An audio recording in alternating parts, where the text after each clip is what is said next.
오늘 하나님 말씀은 반나절만 해도 승리합니다 라는 제목 가지고 하나님 말씀 증거하겠습니다. 결론부터 말씀드리자면 먼저 내 눈앞에 있는 문제 해결했더니 요나단이 하나님께서 승리의 기쁨을 주셨다는 겁니다. 믿습니까? 여러분, 일단 반나절이라도 하나님의 사역에, 하나님이 맡기신 일에, 눈앞에 있는 적에 대해서 첫 처리하고 승리할 수 있는 저와 여러분 될 줄 믿습니다. 이번 주에 정말 좋은 일이 있었습니다. 여러분 잘 아시다시피 뭐죠? 예, 그 우리 한국 축구 대표팀이 요압과 암몬의 족속인 요르단을 이겼습니다. 2대 0으로. 그런데 그것보다 더 좋은 일이 있었습니다. 우리 한강 작가가 아시아 여성 최초로 노벨 문학상을 받았습니다. 우리 이 시간에 한번 박수 한번 쳐줍시다. 세계에 있는 모든 사람들이 이제 우리 한국 책을 사서 읽는다는 것 자체가 얼마나 대단한지 모르겠습니다. 뭐 너무 뉴스에 보도거리가 많아서 저도 그냥 줄이겠습니다. 그런데 거기서 그가 10년 전에 맨 부커상을 받습니다. 그러니까 영국에서 문학상으로 가장 높은 상이에요. 그러니까 문학을 하는 사람은 여러분 뭐 제인 에어, 폭풍의 언덕 그 다 영국 소설 아닙니까? 영국 가서 공부를 하고 배웁니다. 왜요? 영국 문학가 찰스 디킨슨이나 뭐 너무 많은 소설가들, 뭐 시인들 너무 많지 않습니까? 거기서 배우는데 영국에서 최고의 작가상을 우리 한강이라는 여인이 받았습니다. 근데 어떻게 받았냐? 몇 주간 베스트셀러 1위에 채식주의자들이 계속 올라온 거예요. 그럼 어떻게 올라왔을까요? 누군가 번역을 했을 거 아닙니까? 이 데모라 스미스라는 여성 대학원생이 번역을 했습니다. 이분이 스스로 한국어를 배우고 한국학을 전공해가지고 한국 사람의 언어와 문화를 정확히 파악한 다음에 한강이 쓴 채식주의자를 영국 사람한테 그대로 그 숨결 그대로 전하고 싶다고 그래서 전했는데 그게 통한 거죠. 근데 번역만 한 게 아니에요. 출판도 자기가 출판사를 협조해서 출판을 하고 또 프로모션까지, 홍보까지 자기가 다 한 거예요. 그래서 팔았던 겁니다. 저도 이제 책을 한번 내봤잖아요. 책을 한번 딱 내니까 여기저기서 막 전화해요. 제가 블로거 3,000명 데리고 있는데 얼마 주시면 제가 홍보해 드릴게요. 제가 인플루언서인데 저 페이스북에 홍보해 드릴게요. 잘 안 팔리더라고요. 그런데 이 여인이 얼마나 노력을 많이 했을까 저는. 그러니까 서점 가서 이런 거예요. 막 서점 가서 교보문고 맨 앞자리에 그 책 올려놓고 막 그렇게 했다는 거죠. 그렇게 해서 잘 팔리게 된 거죠. 여러분, 저는 이 사실을 보면서 이런 생각을 했어요. 나도 하나님의 말씀에 번역가가 돼야 되는데 하나님 말씀을 모르는 사람들에게 번역해주고 해석해주고 통역해주는 번역자로 살아야 되는데 한낱 한 소설을 목숨을 걸고 자기 모든 것을 공부를 걸고 그 소설을 번역한 사람을 통해서 노벨 문학상을 받게 해주는데 내가 정말 하나님의 종으로서 우리가 하나님의 사람으로서 우리 예수님 평화의 종 아닙니까? 평화의 사도 아닙니까? 평화의 왕 아닙니까? 우리 왜 예수님은 노벨 평화상 못 받는지, 우리 이 성경책은 왜 노벨 문학상 못 받는지 저 같은 목사들이 반성하고 회개해야 될 줄 믿습니다. 여러분, 너희는 배우고 확신한 일에 거하라. 디모데후서 3장 14절 말씀이에요. 배우고 확신하는 게 뭐라는 거예요? 성경이죠. 그래서 17절에 모든 성경은 하나님의 감동으로 된 것으로 교훈과 책망과 바르게 함과 의로 교육하기에 유익하니 이는 하나님의 사람으로 온전케 한다. 이 성경 말씀만 제대로 알아도 온전한 사람 된다는 거예요. 그러니까 이 배우고 확신하는 이 성경에 거하러 이 성경 속에 살아라. 오늘 디모데에게 바울이 했던 얘기입니다. 우린 그러면 왜 하나님의 말씀 번역하지 않을까요? 왜 통역하지 않을까요? 세상에 알리지 않을까요? 이 데모라 스미스와 같이 확신이 없기 때문에. 그 여인은 채식주의자라는 소설에 히트칠 거라는 확신이 있었거든. 근데 우리는 복음에 확신이 없는 거예요. 부끄러워합니다. 심지어 감춥니다. 죽을 백성들, 저 할례받지 않은 백성들에게 주의 군기를 들고 나가야 되는데 아이고 기죽어 이러고 산다는 거죠. 그래서 오늘 그렇게 살지 않은 확신에 찬 여호와의 종이 있었습니다. 오늘 누구 같아요? 바로 요나단이었습니다. 근데 반대로 하나님이 이루신 승리를 가로채고 내 영광으로 쓰려고 했던 사람이 있었습니다. 누구예요? 왕 사울. 여러분, 사울은 끝까지 왕이 되려고 그랬고 요나단은 끝까지 하나님의 종으로서 다윗을 살리고 나라를 살리려고 애썼던 사람이었어요. 여러분, 잘 생각해 보십시오. 우리 부부싸움 왜 일어나요? 내가 왕이니까. 내가 우리 집 대장인데 네가 어디서 나한테 덤벼? 네가 왜 나한테 내가 한 짓이 안 들어? 그래서 싸움이 나죠. 정치나 국제사회나 어느 모든 곳에서도 그런 싸움이 나는 거예요. 내가 왕 되려고 하니까 싸움이 나는 거예요. 근데 저도 결혼 생활 이제 20주년 됐지 않습니까? 살아보니까 저하고 우리 사모 가운데 왕이신 예수님이 계시니까요. 아무 문제가 안 생겨요.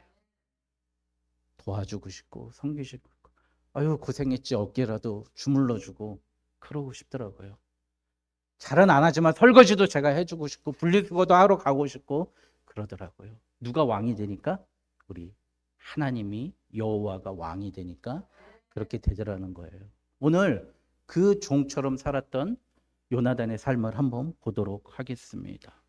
오늘 14절 1절에 보니까 블레셋 사람들의 부대로 건너가자. 건너편에 블레셋 사람들이 있다. 여러분 제가 처음 말씀드렸듯이 오늘 눈앞에 블레셋 군대가 블레셋 경계부대가 저 건너편에 있다는 거예요. 이 문제를 해결하고자 블레셋이 거기로 몰래 침투해서 들어가서 그들을 무찔렀다는 얘기입니다. 너희 우리가 부르면 오고 안 부르면 우리가 가고 이 얘기 많이 나오는데 결국엔 요나단이 자기 부하 한 명 데리고 둘이서 올라가서 싸웠다는 거예요. 여러분 하나님의 확신, 이 요나단의 이름이 보니까 하나님의 선물이라는 뜻입니다. 히브리어로. 마치 적의 전초부대를 하나님의 선물, 하나님의 무기가 돼서 무찌르고자 해서 그들에게 달려가고 여기 보니까 그의 아버지에게는 아뢰지 아니하였더라. 왜 아버지한테 아뢰지 않았어요? 우리 13장에 아시죠? 다 죽게 생겼으니까 어떻게 해요? 사울 왕은 요나단의 아버지 사울 왕은 우리 그냥 싸움에서 이겨야 되니까 제사 지내자 제사. 제사장 선지자 아무나 하나? 그럼 내가 하지. 이 제사 하나님에 대한 신앙이 아니라 종교를 믿는 사울이었어요. 신앙 믿고 앙망하고 바라보는 게 아니라 종교 나의 목적을 풀기 위한 수단으로서의 우상을 섬기는 게 사울이었다는 거예요. 여러분 그렇기 때문에 아버지한테 얘기 안 한 거예요. 아버지한테 얘기해봤자 아버지 옆에는 또 아이야라는 제사장이 있어요. 그 어떤 제사장인지 아십니까? 여러분 엘리 있죠? 아들 비느하스 막 술 먹고 겁탈았던 그 비느하스의 손자예요. 그 아버지 할아버지 뭘 배웠겠어요 얘가. 그 별 이상한 제사장하고 같이 있었어요. 도저히 아들이 보기엔 아버지에게는 하나님의 영이 있는 것 같지 않은 거예요. 그래서 자기가 독단적으로 결정해서 지금 내 눈앞에 있는 적부터 내가 치자. 그렇게 나아가게 됩니다. 이 뒤에 보니까요. 17절, 18절, 19절 보니까 사울은 블레셋이 막 진치고 서 있으니까 뭐 했냐면요. 제사장 아이한테 법궤 가져오세요. 우리 법궤 있어야 이깁니다. 또 이제 블레셋 군사들이 지들끼리 싸우다가 쓰러지니까 법궤 안 가져와도 돼요. 그럼 뭐예요? 수단을 하는 거예요. 내가 이기면 하나님의 말씀 필요 없고 필요 없고 내가 질 것 같으면 하나님 말씀 필요하고 그래갖고 제사장 기도 멈춰 이랬다는 거예요. 19절에. 여러분 이게 종교라는 거예요. 신앙이 아니라 종교라는 겁니다. 여러분 우리 12장에서 암몬과의 전쟁에서 어떻게 했어요? 사울이 뭐에 감동돼서? 하나님의 영에 감동돼서 승리를 주셨습니다. 그런데 지금 뭐예요? 600명밖에 안 남았대요. 다 도망가고 어떻게 해요? 두렵고 떨고 내 이길 수단으로 하나님만 바라보니까 이런 문제가 생깁니다. 왕은 지금 뭘 잘못한 거예요? 종교 지도자가 있으면 왕은 뭘 해야 되죠? 여러분 싸울 국리를 해야죠. 어떻게 백성들에게 사기를 돋아서 어떻게 전략을 수립하고 전술을 수립할 생각을 해야 되는데 우리 모습 아닙니까? 아휴, 하나님 해주시겠지. 아휴, 할 거 없어서 기도만 합니다. 기도라도 하면 다행이죠. 여러분, 아이고 예배만 드립니다. 이거예요, 이거. 아유, 내가 교회 나갔으면 됐지. 이렇게 하는 거예요. 종교적인 의식에 사로잡혀 있습니다. 여러분, 그래서 오늘 이 두 사람이 첨예하게 대비되는데 여기서 하나님은 어떠한 승리를 주시는지 한번 봤으면 좋겠습니다. 첫 번째, 요나단은 여호와의 이름으로 나간 줄 믿습니다. 여러분 6절에 보니까 중간쯤에 여호와께서 우리를 위하여 일하실까 하노라. 여호와의 구원은 사람의 많고 적음에 달리지 아니하였느니라. 난 이 얘기를 다윗이 한 줄 알았는데 요나단이 했어요. 여호와의 구원은 군대의 수가 많고 적음에 달려있지 아니하니라. 예? 여기 않을까 하노라. 이거 좀 해석이 잘못됐어요. 여호와께서 우리를 위하여 일하시지 않겠습니까 여러분? 이렇게 얘기한 건데 않을까 하노라 이렇게 된 거예요. 여러분 여호와께서 우리를 위하여 일하십니다 선포한 거거든요. 여러분 뭘 하든지 여호와의 이름 걸고 하십시오. 여러분 청소를 하든 설거지를 하든 운전을 하든 여호와의 이름으로. 여호와 차 아니 하나님 차 아니잖아요. 내 차 아니고 하나님 거잖아요. 여호와의 이름으로 요나단이 나갔습니다. 그래서 저 할례 받지 않은 자들 우리가 무찌르겠다. 여호와의 이름으로 나갑니다. 10절에 보니까 여호와께서 그들을 우리의 손에 넘기셨으니 할렐루야. 하나님께서 우리 손에 쥐어 주신다는 겁니다. 여러분 그러니 우리 일할 때 여러분 하나님 일 교회에서 하는 거는 거룩한 일이고 집에서 있는 천한 일이 아니에요. 내 앞에 있는 모든 일이 다 하나님께서 시키신 일이고 하나님의 일인 줄 믿습니다. 두 번째, 충격점에 집중하는 거예요. 충격이 있잖아요. 이게 충격점에 집중하라는 거예요. 오늘 요나단은 우리 이스라엘 진영에서 가장 가까운 충격점, 바로 블레셋의 경계부대 최전방 부대를 치러 갔어요. 여러분 우리 성도님들 내 앞에 있는 놓여 있는 물질의 문제 있습니다. 자녀의 문제 있습니다. 딜레이하지 마세요. 미루지 마세요. 게으름 부리지 마세요. 하나님께서 지금 그 문제 해결하라고 말씀하십니다. 그게 바로 충격점이에요. 임팩트 포인트예요. 여러분 제 친구 중에 이영우 집사라고 있어요. 군대에서 만나요. 우리 사모님 웃으시는데 얘는 완전히 아줌마예요. 입만 열면 총알총알 이렇게 너무 재밌어요. 그 친구가 제가 대위 때 군에서 만난 친구인데 쏘이 달기 전부터 알았던 친구인데 인천대학교 골프 특기생이었어요. 인천대학교 골프 특기생. 그 저보고 저 가르쳐 준다고 이제 저 삼성동에 그 골프 연습장 있잖아요. 거기 한번 가자고. 그래서 자기가 보여주겠대요. 그러더니 경재야, 나 치는 거 보고 공이 어디로 몇 미터 어느 쪽으로 날아가는 거를 좀 봐달라는 거예요. 야, 네가 보면 되잖아. 보면 안 돼. 그러는 거예요. 그러더니 딱 치는 거 공만 공 어디로 날라서 어디로 떨어지는 거를 보질 않아요. 그 150m 좌측으로 10m에 떨어졌어. 그래 알았어. 계속 그렇게 하는 거예요. 프로하고 아마추어의 차이가 뭐냐면 우리는 테니스를 치나 탁구를 치나 공이 어디 가나 보는 거예요. 맞는 건 안 보고 어디 가나. 근데 프로들은요 골프나 테니스나 딱 맞는 부분 접촉점 임팩트 포인트만 본다는 거예요. 눈이. 여러분, 오늘 하나님 말씀하시는 것도 바로 그거예요. 충격점, 우리 앞에 있는 문제에 집중하라는 겁니다. 이 5분에 집중하라는 거예요. 요나단처럼 내 앞에 적들이 우리를 죽이려고 층층이 서 있는데 그 적을 어떻게 싸울까? 나아가라는 겁니다.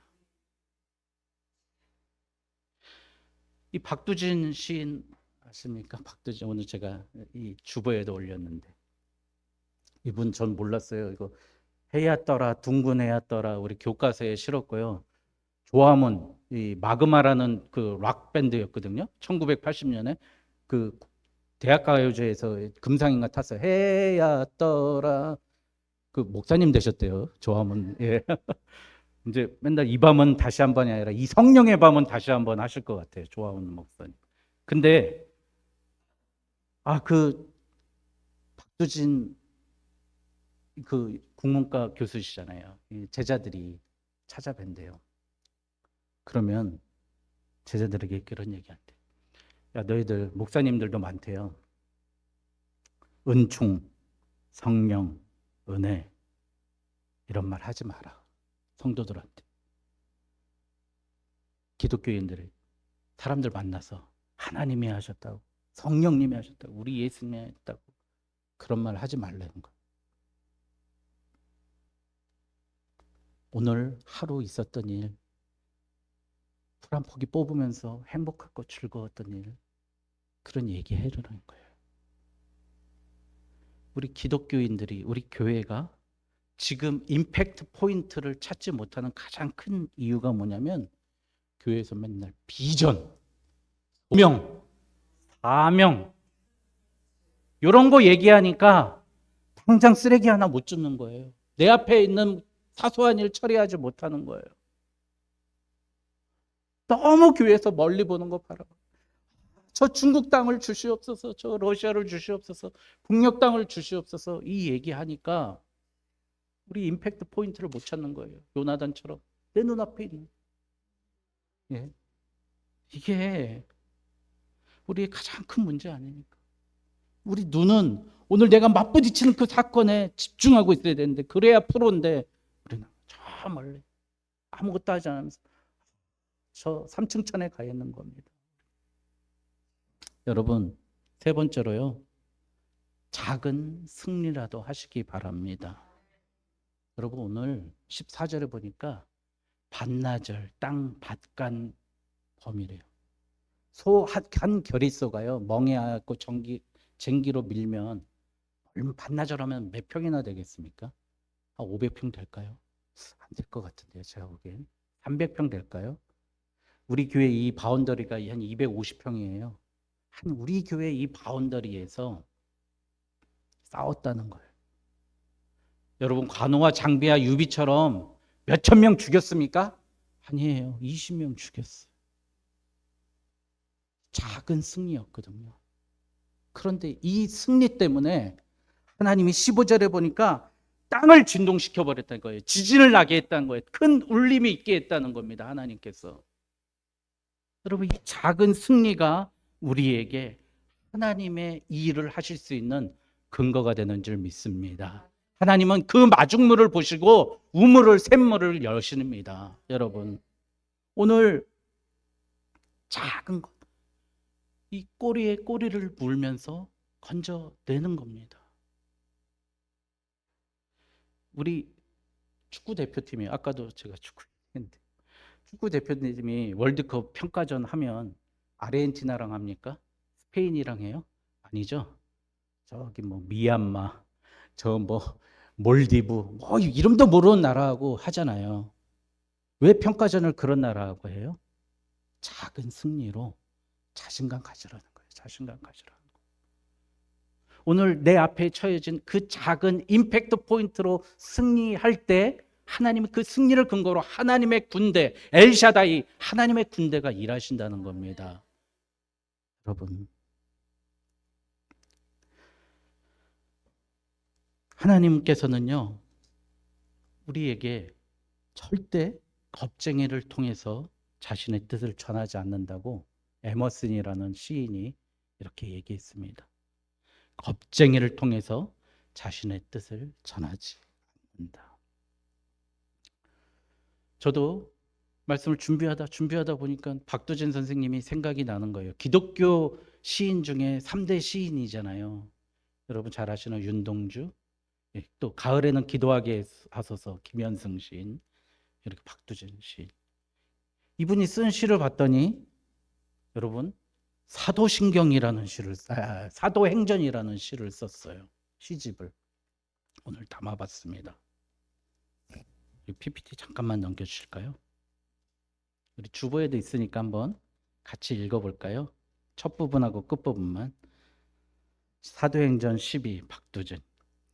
깃발을 내려서는 안 되리. 창들이 찔러오고 조롱들 덮쳐오고 절망을 패배를 분노를 딛고 섰던 당신의 골고다의 뜨거운 기폭. 우리 맨 밑에 단락 한번 읽을까요? 깃발을 내려서는 안 되리. 불을 지르면서 가야 하리. 노래를 부르면서 불을 지르고 눈물을 견디면서 불을 지르고 벌판에 혼자일 때 스스로에게 군중 속에서 혼자일 땐 그 속에 불을 질러 어디나 덧싸이는 우리들의 어둠 갇혀서 뒤척이는 열한 침묵에 불을 지르며 가야 하리. 야, 저는 이 시 보면서 깜짝 놀랐어요. 예수님의 임팩트 포인트가 어디였죠? 골고다 언덕이었습니다. 예수님 가슴에 창이 찔러오고 조롱과 절망과 이 패배한 자기도 구원하는 이 예수 그리스도야 내려와 봐라. 그럴 때 당신의 깃발을 내리지 않으셨습니다. 여러분, 이 사도행전이라는 이 소설, 이 시에서 어떻게 얘기해요? 박두진님은 너희들 불꽃을 불태우라는 거예요. 불을 지르라는 거예요. 성령의 사도행전에 불을 지르라는 겁니다. 불을 지르면서 가야 하리. 노래를 부르면서 불을 지르고 눈물을 견디면서 불을 지르랍니다. 여러분, 우리 뜨겁게 불 지르면서 전쟁터에 나아가야 됩니다. 내 눈앞에 있는 전쟁터에 회피하지 말고 그 블레셋 할례받지 못한 그 악의 권세들을 향해서 우리가 나아가야 됩니다. 마지막에 어둠에 갇혀서 뒤척이는 열한 침묵이랍니다. 이 로마가 무서워서 예수님이 십자가에 못 박히니까 겁나서 도망갔던 이 11명의 제자들, 그 제자들 말하는 거예요. 침묵하고 있는 11명의 제자들, 부인하고 도망갔던 11명의 제자들을 통해서 어떻게 얘기해요? 야, 너희들 이제 불을 들고 깃발을 들고 불을 지르면서 이제 나오라는 얘기입니다. 여러분 생각해 보세요. 우리가 도망갔던 11제자 아닌가? 심지어 난 예수를 저주하노라 도망갔던 11 사도 아니에요. 이 시의 제목이 사도행전입니다. 여러분, 우리도 할례받지 못한 사람들 향해서, 이 죽어가는 백성들 향해서 우리도 나아가야 되지 않겠습니까? 우리가 예수의 깃발 들고 내 마음에 창이 찌르고 조롱받고 사람들이 다 나에게 실패했다 할지라도 우리 깃발을 접지 말고 들고 나아가야 됩니다. 여러분, 처음에 얘기했죠. 세상 사람들도 그 소설 하나 내 마음에 든다고, 멋지다고 자기의 모든 것을 걸어서 싸우고 나아가는데, 자기의 모든 것을 바치는데, 우리의 생명 되신 예수님, 요즘 교회는 다 망했어요. 요즘 이제 부흥 안 돼요. 아니에요. 미국은 4차에 대해서 대부흥이 일어났습니다. 우리나라 평양 대부흥이 어떻게 일어난지 아십니까? 여러분, 제가 친구 돈 떼먹었습니다. 제가 첩질했습니다. 제가 거짓말했습니다. 오늘 나에게 놓여진 죄의 문제에 대해서 임팩트 포인트에 집중했기 때문에 우리 한국교회 대부흥이 일어난 줄 믿습니다. 여러분, 오늘 우리 예수님이, 우리 하나님이 노벨상 받게 이제 삶으로 주님의 말씀을 번역합시다. 우리의 행동으로 저 사람이 사는 모습을 보니 하나님이 살아있어, 하나님이 느껴져, 감동받았어, 통역합시다. 그 책을 홍보합시다. 하나님의 말씀을. 오늘 이 말씀 가지고 요나단과 같이 용맹스럽게 나아가는 저와 여러분 되시길 주님의 이름으로 축원드립니다. 아멘.